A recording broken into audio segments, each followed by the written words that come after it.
ಕರ್ತವ್ಯ ನಿರ್ವಹಿಸುತ್ತಿದ್ದ ಪೊಲೀಸ್ ಠಾಣೆಯ ಪೊಲೀಸ್ ಇನ್ಸ್ಪೆಕ್ಟರ್ ಮೇಲೆ ಅದೇ ಪೊಲೀಸ್ ಠಾಣೆಯಲ್ಲಿ ಎಫ್ಐಆರ್ ದಾಖಲಾಗಿರುವ ಘಟನೆ ಹುಬ್ಬಳ್ಳಿಯ ನವನಗರದಲ್ಲಿ ನಡೆದಿದೆ. ನಿವೃತ್ತ ನೌಕರರೋರ್ವರಿಗೆ ಜೀವಭಯ ಹುಟ್ಟಿಸಿ ಸುಮಾರು 1 ಕೋಟಿ ರೂಪಾಯಿ ಮೌಲ್ಯದ ಚಿನ್ನಾಭರಣವನ್ನು ಕಿತ್ತುಕೊಂಡ ಬಗ್ಗೆ ಎಪಿಎಂಸಿ ಠಾಣೆಯಲ್ಲಿ ಅಲ್ಲಿನ ಇನ್ಸ್ಪೆಕ್ಟರ್ ಮೇಲೆ ಪ್ರಕರಣ ದಾಖಲಾಗಿತ್ತು. 1 ಕೋಟಿ ರೂಪಾಯಿ ಮೌಲ್ಯದ ಚಿನ್ನಾಭರಣ ಎಲ್ಲಿ ಹೋಯಿತು ಎಂಬುದು ಇನ್ನೂ ತನಿಖೆ ಆಗಬೇಕಾಗಿದೆ. ನವನಗರದ ನಿವಾಸಿ ಓಂಕಾರಗೌಡ ಪಾಟೀಲ ಎಂಬವರ ಚಿನ್ನಾಭರಣವನ್ನು ಕಿತ್ತುಕೊಂಡು ಹೋಗಲಾಗಿದೆ ಎಂದು ದೂರು ದಾಖಲಿಸಲಾಗಿದೆ.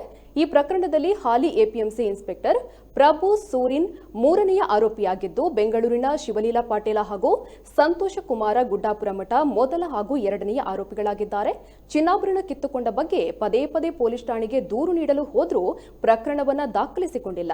ಹೀಗಾಗಿ ಓಂಕಾರಗೌಡ ಪಾಟೀಲ 3ನೇ ಜೆಎಂಎಫ್ಸಿ ನ್ಯಾಯಾಲಯಕ್ಕೆ ದೂರನ್ನು ನೀಡಿದ್ದಾರೆ. ಈ ಬಗ್ಗೆ ನ್ಯಾಯಾಲಯ ದೂರು ದಾಖಲಿಸಿಕೊಳ್ಳುವಂತೆ ತಿಳಿಸಿದ್ರಿಂದ ಇನ್ಸ್ಪೆಕ್ಟರ್ ಪ್ರಭು ಸೂರಿನ್ ಸೇರಿದಂತೆ 3 ವಿರುದ್ಧ ಪಿಎಸ್ಐ ಎಸ್ಎಸ್ ಚಕ್ಕನಗೌಡ ದೂರನ್ನು ದಾಖಲಿಸಿಕೊಂಡಿದ್ದಾರೆ. ಅದೇ ಠಾಣೆಯ ಇನ್ಸ್ಪೆಕ್ಟರ್ ಮೇಲೆ ದೂರು ದಾಖಲಾಗಿರುವುದರಿಂದ ಅದ್ಯಾವ ರೀತಿಯಲ್ಲಿ ತನಿಖೆ ನಡೆಯುತ್ತೆ ಅನ್ನೋದನ್ನ ಕಾದು ನೋಡಬೇಕಾಗಿದೆ.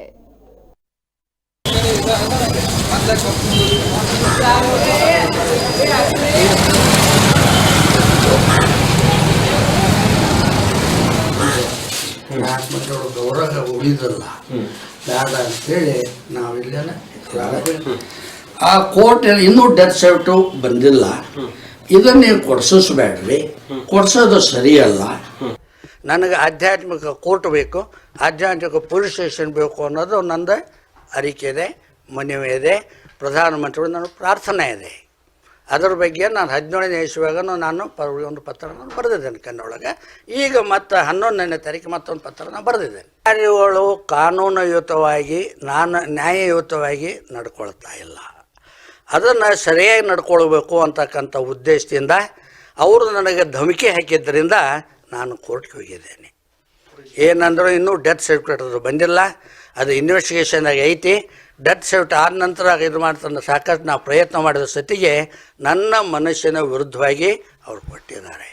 ಅಧಿಕಾರಿಗಳಂದ್ರೆ ಎಷ್ಟೋ ಪೊಲೀಸರು ಅಲ್ಲ, KPTCLದಾಗೂ ಇದ್ರ ಬಗ್ಗೆ ಐತಿ. ಹಾವೇರಿ ಜಿಲ್ಲಾ ಪೊಲೀಸರ ಇದ್ರ ಬಗ್ಗೆ ನನಗಿದು ಐತಿ. ಅವೆಲ್ಲ ಕರೆಸ್ಪಾಂಡೆನ್ಸ್ ಹೋಮ್ ಮಿನಿಸ್ಟರ್ ತನಕನೂ, ಮುಖ್ಯಮಂತ್ರಿ ತನಕನೂ, ಪ್ರಧಾನಮಂತ್ರಿ ತನಕನೂ ನಾನು ಪತ್ರಗಳನ್ನು ಮಾಡಿದ್ದೇನೆ. ನಾನು ಆಧ್ಯಾತ್ಮ ಜೀವಿ. ನಾನು 16ನೇ ವಯಸ್ಸಿನ ಸತ್ಯವನ್ನು ನುಡಿತಾ ಇದ್ದೇನೆ. ಆಧ್ಯಾತ್ಮ ನನ್ನ ದೇಹದಲ್ಲಿ ನಡೆತಕ್ಕಂಥ ಆ್ಯಕ್ಷನ್ ಬಗ್ಗೆ, ಕ್ರಿಯೆಗಳ ಬಗ್ಗೆ ಅದು ಕೋರ್ಟ್ನೊಳಗೆ ಸೈನ್ಸ್ನಿಂದ ಸಿದ್ಧ ಮಾಡಲಿಕ್ಕೆ ಆಗ್ತಾ ಇಲ್ಲ. ಈಗ ನಾವು ಜೀವನ ಸಹಿಸೋದು ಭಾಳ ವಜ್ಜಾಗ್ಯದ.